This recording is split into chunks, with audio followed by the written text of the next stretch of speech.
요한계시록 16장 1절에서 마지막 21절까지 있는 말씀,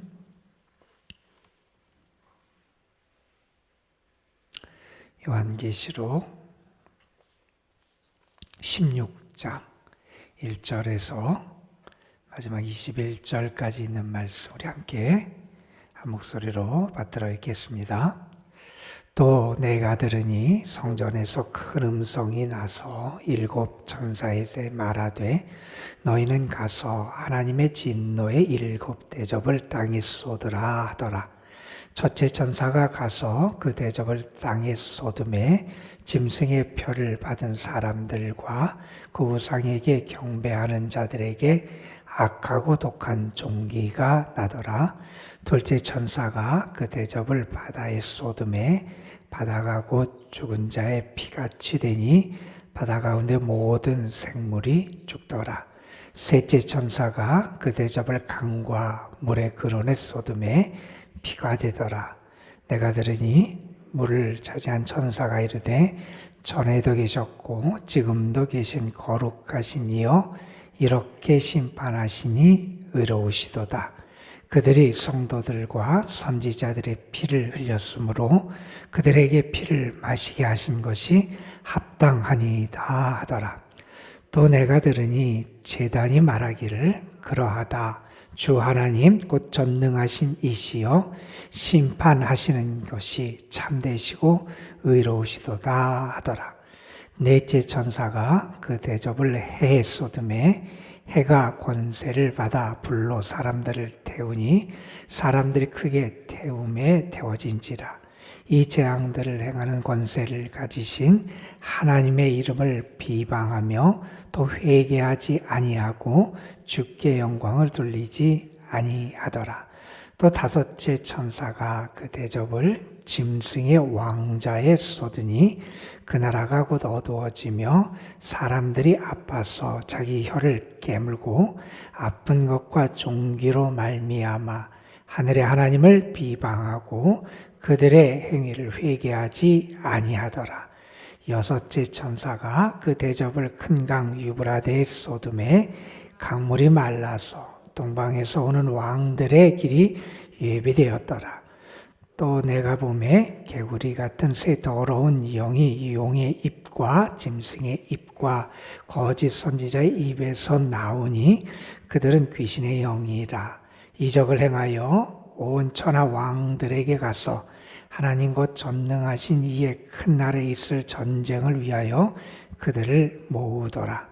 보라, 내가 도둑같이 오리니 누구든지 깨어 자기 옷을 지켜 벌거벗고 다니지 아니하며 자기의 부끄러움을 보이지 아니하는 자는 복이 있도다. 새 영이 히브리어로 아마겟돈이라 하는 곳으로 왕들을 모으더라.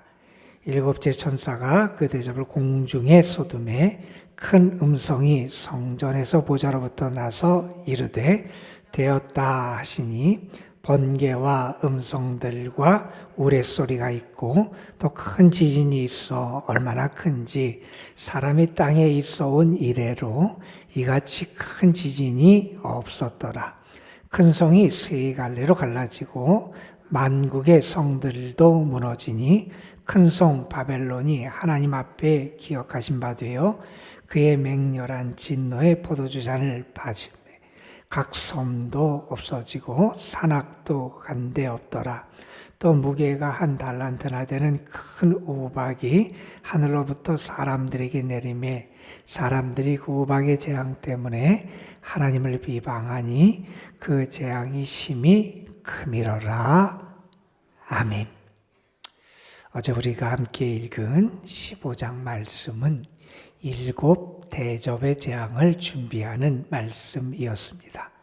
일곱 대접의 재앙이 준비되는 와중에 거기에 보면 그런 짐승 혹은 그 용에게 절하지 아니하고 그 이름의 수를 갖지 아니한 성도들, 다시 말해서 이기고 그 악한 세력에서 벗어난 성도들이 주님을 찬양하는 그런 내용이 거기에 등장하고 있습니다. 그들이 이제 이루어지는 하나님의 구원의 역사, 하나님의 심판의 역사를 바라보면서 그들은 이렇게 찬양을 했지요. 하나님이 전능하시다. 이렇게 하나님을 찬양하고 하나님이 행하는 큰 일이 놀랍다. 하나님이 행하시는 것이 위대하고 놀랍다는 찬양을 했고, 또 하나님에 대해서 하나님은 만국의 왕이 되시는 분이시고 그 하나님이 다스리시는 하나님의 길이 의롭다. 이렇게 하나님의 역사하심을 찬양했습니다. 그리고 하나님의 거룩함을 찬양했어요. 앞으로 이루어질 이 하나님의 심판의 역사는 의로운 역사고 하나님의 놀랍고 위대한 역사임을 그들이 미리 찬양하며 우리에게 그 길을 안내해 준 내용이 거기에 등장을 했습니다. 이제 우리는 오늘 16장 말씀에서 7 대접의 재앙이 어떻게 이루어지고 그래서 어떤 재앙들이 나타나게 되는지를 우리가 살펴보게 됩니다. 이 7 대접의 재앙은 결정적인 하나님의 재앙이고 전면적인 하나님의 재앙의 모습으로 등장하게 됩니다. 바벨론으로 상징되는 당시의 로마 제국, 그리고 큰 세력을 가지고 세상을 지배하는 것처럼 하고 성도들을 괴롭혔던 그 거대한 악의 세력에 대해서 하나님이 어떻게 응징하시는지를 우리에게 예고하며 보여주는 그러한 환상입니다. 여기 보면 1절부터 이제 어떤 말씀이 등장하냐면 성전에서 큰 음성이 나옵니다. 이 7 천사, 각각의 진노의 대접을 들고 있는 7 천사에게 이러한 음성이 들려집니다. 너희는 가서 하나님의 진노의 7 대접을 땅에 쏟으라. 이런 명령이 내려지게 되고 이제 각각의 천사가 그 명령에 맞게 자기의 임무를 수행하게 됩니다. 여러분, 첫째 천사가 그 대접을 어디에 썼냐? 여기 2절에 보면 땅에 쏟게 됩니다. 그랬더니 어떤 일이 일어나게 되느냐? 그 짐승의 표를 받은 사람들, 그 짐승에게 속하고 짐승의 길을 따라가던 그 악한 길을 따라가던 사람들, 그 우상에게 경배하던 자들에게 어떠한 재앙이 내리느냐? 그들에게 악하고 독한 종기가 내리게 됩니다. 여러분, 우리가 출애굽기에서 이스라엘 백성을 출애굽시키기 위해 하나님께서 모세를 통하여 애굽 땅에 내렸던 10가지 재앙 중에 6번째 재앙과 비슷한 재앙이 여기에 내린 겁니다. 자, 그리고 2번째 천사가 이제 그 대접을 어디에 쏟냐? 이번에는 바다에 쏟게 됩니다. 바다에 쏟게 되니 어떻게 되느냐? 거기에 피로 변해서 바다에 있는 모든 생물이 죽게 된다. 여러분, 출애굽에서 있던 10가지 재앙 중 이 2번째 재앙과 비슷한 재앙이 여기 내리게 되는 모습을 보여줍니다. 그리고 4절에 보면 이제 셋째 천사가 그 대접을 이번엔 어디에 쏟냐 하면 강과 물의 근원에 쏟게 됩니다. 이번에도 물이 피로 변하는 그러한 일이 있게 됩니다. 자, 이렇게 첫 번째, 2번째, 3번째 대접의 재앙이 일어나는 것을 보면서 2가지의 음성이 들려오게 되는데, 여러분, 여기 5절에 보면 이런 말씀이 등장합니다. 물을 차지한 천사가 외쳐요. 뭐라고 외치느냐? 이렇게 외칩니다. 전에도 계셨고 지금도 계신 거룩하신 이여, 하나님을 말하지요. 하나님이여, 이렇게 심판하시니 의롭습니다. 하나님이 심판하시는 것이 의롭다는 겁니다. 여러분, 하나님의 심판의 날은 하나님의 의로움이 드러나는 날이라는 겁니다. 하나님 이렇게 심판하시는 것이 의롭다. 그러면서 무슨 얘기를 하느냐? 왜 하나님의 심판이 의로우냐? 6절에 그 이유를 설명합니다. 이 악한 세력들, 그리고 하나님을 대적하는 이 짐승의 표를 받고 또 우상에게 절하고 이 악한 세력들이 어떤 일을 했냐 하면 6절에 보면 성도들과 선지자들의 피를 흘리게 했다는 거예요. 성도들과 선지자들의 피가 흘렸으니 그에 마땅한 보응으로 그들에게 이러한 하나님의 재앙과 심판이 임하는 게 마땅하고, 그래서 이렇게 하나님께서 이렇게 행하시는 이 심판이 의롭습니다. 이렇게 외치는 외침이 들려오게 됩니다. 그리고 7절에 보면 이번에는 어디서 음성이 들리느냐? 이번에는 제단에서 음성이 들립니다. 제단이 또한 무슨 얘기를 하느냐? 그러하다. 물을 차지한 천사가 했던 이 외침이 맞다는 거지요. 주 하나님 전능하신 이시여, 하나님을 향해서 말합니다. 심판하시는 것이 참되시고 의로우십니다. 다시 말해서 하나님의 심판이 참되고 의롭다. 하나님의 심판의 정당성을 이렇게 천사와 제단의 음성이 우리에게 확인해 주는 말씀이 여기 셋째 천사의 재앙 이후에 등장을 하게 됩니다. 그리고 8절부터 계속해서 네 번째 천사 대접의 재앙이 등장하게 됩니다. 넷째 천사가 그 대접을 이번에 어디에 쏟느냐 한번 보세요. 해에 쏟습니다. 해에 쏟으니 무슨 일이 일어나느냐? 그 해가 불을 사람들에게 발해서 그 불이 사람들을 태우는 그러한 일이 벌어지게 된다는 거예요. 그 재앙을 행한 사람들, 그것을 받은 사람들이 어떻게 얘기하느냐? 이렇게 얘기합니다. 여러분 거기 9절에 보면 하나님의 이름을 비방하며 회개하지 아니하고 주께 영광을 돌리지 아니하더라. 여러분 여기 말씀에 보면 9절에 그리고 11절에 그리고 저 마지막 21절에 동일한 내용이 반복돼요. 이렇게 하나님의 심판의 재앙을 경험하면서도 그들은 어떻게 하느냐? 하나님을 비방합니다. 그리고 회개하지 않습니다. 하나님께 영광 올려드리지 않더라는 거예요.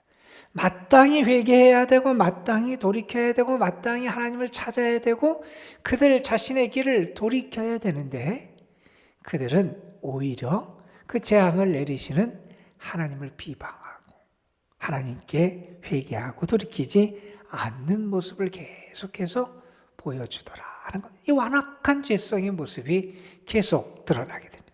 그러니 계속해서 그들에게는 심판이 임할 수밖에 없는 거죠.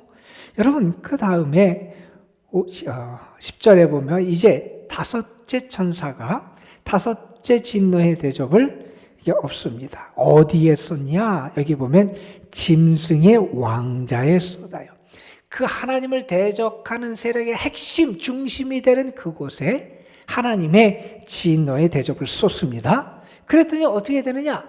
그렇게 강하고 그렇게 신앙인들을 핍박하고 그들을 향해서 악을 행했던 그 세력, 그 나라가 어두워지게 됩니다. 그리고 그 사람들은 고통을 당하게 됩니다. 그리고 아픈 것과 자기들이 당하는 그 아픔의 종기로 말미암아 그들이 어떻게 하느냐? 11절에도 하늘의 하나님을 비방해요. 그리고 그들의 행위를 회개하지 아니하더라 하는 말씀이 여기 다시 등장하게 됩니다. 자, 그리고 12절에 보면 이제 여섯째 천사가 그 대접을 어디에 쏟느냐? 이번에는 큰 강 유프라데 강에 쏟습니다. 그랬더니 무슨 일이 벌어지느냐? 강물이 마르다는 거예요. 근데 강물이 마른 게 왜 그들에게 재앙이 되느냐? 강물이 말라서 이제 동방에서부터 왕들이 오는 길이 열렸다는 거예요. 그 많은 그 강으로 동방에서 왕들이 오게 되는데 이 왕들은 하나님에 의해 쓰임받고 하나님과 함께 악한 세력을 대적해서 싸울 왕들이에요.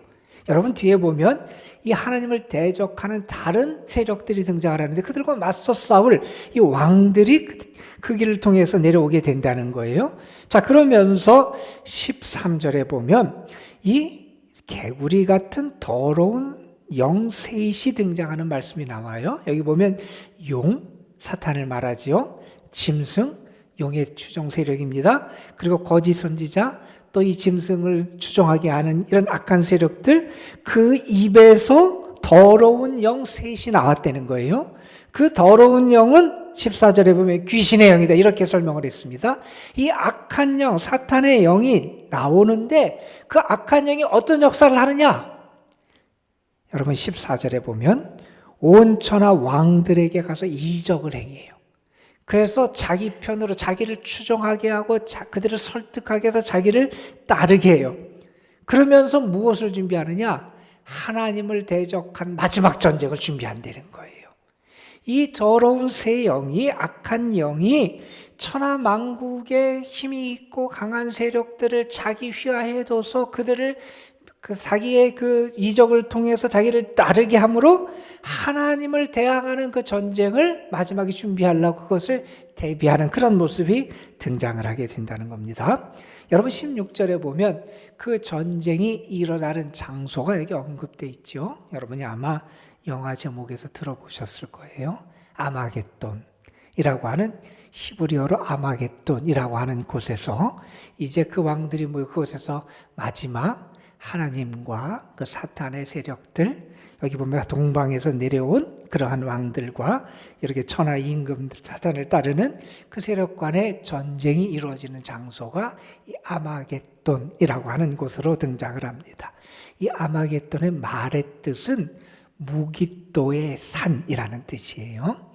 무깃도라고 하는 지명이 구약에서 여러 번 등장해요. 그런데 무깃도가 구약에서 어떤 장소로 많이 등장을 하냐면 아주 비참한 전투가 많이 벌어진 장소가 무깃도예요. 그 무깃도의 산, 그래서 아주 큰 전쟁이 일어나는 그곳을 아마겟돈이라고 하는 그 지명으로 표기를 했는데, 어쨌든 그 전쟁을 준비하기 위해서 사탄이 자기의 추종세로 세상에 있는 왕들, 힘이 있는 사람들을 끌어들여서 하나님께 대항하는 전쟁을 준비한다 하는 말씀을 합니다. 여러분, 그런데 이 어간의 15절 말씀에 보면 이제 그러한 때를 대비한 성도들이 어떻게 살아가야 되고, 하나님은 이러한 때를 살아가는 성도들, 이러한 큰 전쟁과 시련의 때를 앞에 놓은 성도들에게 무엇을 기대하시는지에 대한 말씀이 15절에 등장을 합니다. 여기 이렇게 합니다. 보라, 내가 도둑같이 오리니 누구든지 깨어 자기 옷을 지켜. 먼저는 깨어 있어야 된다는 겁니다. 영적으로, 믿음으로 깨어 있어야 된다는 겁니다. 그리고 말해, 자기 옷을 지켜야 된다는 겁니다. 자기 옷을 빼앗기거나 잃어버려서는 안 된다는 겁니다. 왜요? 옷을 빼앗기거나 잃어버리면 어떻게 되느냐? 벌거벗고 다닐 수밖에 없게 된다는 거예요. 벌거벗고 다니면 수치, 부끄러움을 당한다는 거예요. 그러니 성도들, 믿음의 사람들은 이때 무엇을 해야 되느냐? 깨어 있어야 되고, 그리고 자기 옷을 지켜야 된다. 여러분, 이것을 우리 에베소서의 말씀에서 사도는 에베소서 6장에서 이런 표현을 했어요. 하나님의 전신갑주로 우리가 무장해야 된다, 이런 표현을 했고, 전신갑주로 무장한 다음에 그 말씀 다음에 등장하는 말씀이 우리가 기도해야 된다 하는 말씀을 했어요. 그러니까 우리가 전신갑주로 무장을 해야 되고 기도로 깨어 있어야 된다는 거예요. 우리가 깨어 있고, 그리고 하나님의 전신갑주, 우리가 입어야 될 옷을 입지 않으면 이러한 싸움을 싸울 수도 없고, 그리고 우리는 부끄러움을 당하고 수치를 당하는 그러한 처지에 놓일 수밖에 없다는 겁니다. 예수님께서도 비슷한 비유의 말씀을 하셨어요. 잔치에 사람들을 초대했는데 예복을 입지 않고 온 거예요. 우리가 잔치에 갈 때 우리가 예복이 우리에게 있어야 돼요. 우리가 갖춰야 될 옷이 있다는 거예요. 잊어버려서는 안 되는 옷이 있다는 거예요. 믿음의 사람은 내가 신앙의 옷, 정절의 옷, 인내의 옷, 하나님을 향한 신실함의 옷을 입고 살아갈 수 있어야 된다는 겁니다. 저는 여러분에게 이 마지막 때를 살아가는 우리에게 하나님께서 이러한 은혜 주시길 간절히 소망합니다. 우리도 깨어 있어야 되고요. 입어야 될 옷을 제대로 입고 준비할 수 있는 믿음의 모습이 필요하다 하는 사실을 다시 깨닫게 됩니다. 자, 그리고 이제 17절 이하에 보면 마지막 7번째 천사가 그 마지막 자기가 가지고 있던 대접을 쏟는데, 이번엔 어디에 쏟냐 하면 공중에 쏟습니다. 이 공중에 쏟으니 어떤 일이 벌어지게 되느냐? 큰 음성이 보좌에서부터 들리게 되고, 어떤 음성이 들리느냐? 되었다, 이루어졌다, 이런 말씀이 등장을 하게 돼요. 이제 역사의 종국이 이제 이렇게 됐다라고 하는 그러한 말씀이 울려 퍼지게 돼요. 여러분, 우리가 뒤에 가면 이제 19장인가 뒤에 말씀에 이런 말씀이 다시 한번 반복이 돼요. 그러니까 거기서는 다 이루어졌다. 거기서는 이제 복수를 쓰이게 되는데, 여기서는 어쨌든 이 하나님의 역사가 이루어진다라고 하는 그런 말씀이 울려지게 되고, 그 다음에 여러분 18절부터 보면 번개가 나고 큰 소리가 나고 우레소리가 있고, 그리고 큰 지진이 일어나게 됩니다. 큰 지진이 일어나는데 사람들이 땅에 있은 이래로 아직까지 겪어보지 못했던 엄청나게 큰 지진이 일어나게 되고, 그래서 어떻게 되느냐, 이제 큰 성이 갈라지고 만국의 성들도 무너지고 큰 성 바벨론도 이렇게 무너지고 하나님의 진노의 포도주를 받게 되고, 세상이 흔들리며 각 섬이 없어지고 산악도 온데간데 없고 큰 우박이 하늘에서 내리게 되더라. 그래서 이 공중에 이 자연 천재의 이런 큰 재앙의 모습이 임하는 것을 우리에게 보여주는 내용이 여기 벌어지게 됩니다. 자, 그런데 이러한 재앙을 경험하면서도 다시 21절 마지막에 보면 이러한 말씀이 등장을 합니다. 그들이 하나님을 비방했다. 여러분, 우리가 이 회개하지 않는 이들의 모습을 보면서 계속해서 재앙이 임하고 심판이 임하는데도 깨닫지 못하고 돌이키지 못하는 이들이 참 어리석다, 참 완악하다, 이런 생각을 하게 될 거예요. 그런데 여러분, 우리 자신이 그렇지 않은지 모르겠습니다. 하나님이 말씀하셔도 깨닫지 못하고, 하나님이 꾸짖으셔도 듣지 아니하고, 혹시 우리가 영적으로 너무 둔감해져서 돌이키고 회개하고 뉘우치고 하나님께 향해야 되는데 그렇지 못한 모습 우리에게 있지는 않은지, 이들의 모습을 보면서 우리가 반면교사를 삼을 수도 있어야 합니다. 여러분, 우리는 어느 자리에나 하나님께 영광을 올려드리며 살아가는 사람으로 살아갈 수 있어야 됩니다. 하나님의 역사하심을 기뻐할 수 있어야 되고, 하나님이 행하시는 것이 얼마나 위대하고 얼마나 의롭고 얼마나 거룩하고 얼마나 대단한지 그것을 바라보며 하나님께 영광을 올려드리는 그런 삶을 살아갈 수 있어야 합니다. 여러분, 그리고 우리가 살아가는 세상에 분명히 우리는 잊지 말아야 될 게 있습니다. 영적인 전투가 있다는 거예요. 대비할 수 있어야 된다는 겁니다. 전신갑주를 입고 깨어 기도하는 모습이 우리에게 있어야 되는데, 어느 분이 이런 얘기를 했어요. 우리의 영적인 전투는 외부 세상이 아닌 내부의 의지의 은밀한 곳에서 먼저 승부가 난다. 사실 영적인 전투는 외적 세상과의 전투일 수도 있지만 내 내면에 어떤 준비와 어떤 태도를 갖추고 있는지에 따라서 이미 결판이 난다는 거예요. 우리 자신을 준비하고 살피는 게 중요하다, 이런 이야기입니다. 저는 여러분이 깨어서 여러분 자신을 잘 준비해서 정말 시련의 때 능력을 발휘하고 믿음을 나타내야 될 때 하나님 편에서 그 믿음과 역사를 나타낼 수 있는 주님의 사람들이 되시기를 주의 이름으로 축원합니다. 여러분, 하나님께서 오늘도 우리를 기도하라고 불러주셨어요. 오늘 말씀을 붙잡고 여러분 기도하시고, 하나님께서 여러분에게 은혜 주시기를 위해서 기도하시고, 그리고 여러분의 마음을 다해서 기도하세요. 존 버년이라고 하는 셜록 역정을 쓰신 분이 한 이야기 가운데 이런 이야기가 있습니다. 하나님은 마음으로 간구하는 것 외에는 들으시지 않는다. 정말 마음으로 간구해야 된다는 것. 그러면서 이렇게 얘기합니다. 만약 당신의 마음이 벙어리라면, 내 마음이 제대로 준비되지도 않고 제 참 믿음으로 하나님 앞에 구하지 못하면 이게 벙어리와 같다는 거죠. 당신의 마음이 벙어리라면 하나님은 당신에게는 귀머거리가 되실 것이다. 그러니까 우리의 기도가 정말 마음으로 드리는 기도가 되어야 된다는 겁니다. 저는 여러분의 오늘의 기도가 여러분의 마음을 하나님께 드리고 한 마음, 참 마음, 믿음의 마음으로 드려지는 기도가 되시기를. 그래서 하나님이 들으시고 응답하시고 역사하시는 기도가 되기를 주님의 이름으로 축원합니다. 기도하시겠습니다. 아버지 하나님, 오늘도 우리를 불러주셔서 우리의 눈을 열어 하나님의 역사하심을 바라보게 하시고 하나님의 의로우심을 바라보게 하시고 하나님의 능력을 바라보게 하시고 우리가 어떻게 믿음으로 살아가야 될지를 다시 한번 깨달을 수 있도록 은혜 주심에 감사를 드립니다. 아버지 하나님, 우리는 늘 깨어 자신의 옷을 잘 지켜나가는 믿음의 사람들이 되게 하여 주시길 바라고 원합니다. 자꾸 영적으로 무뎌질 때도 있고 세상의 유혹에 넘어가기도 합니다.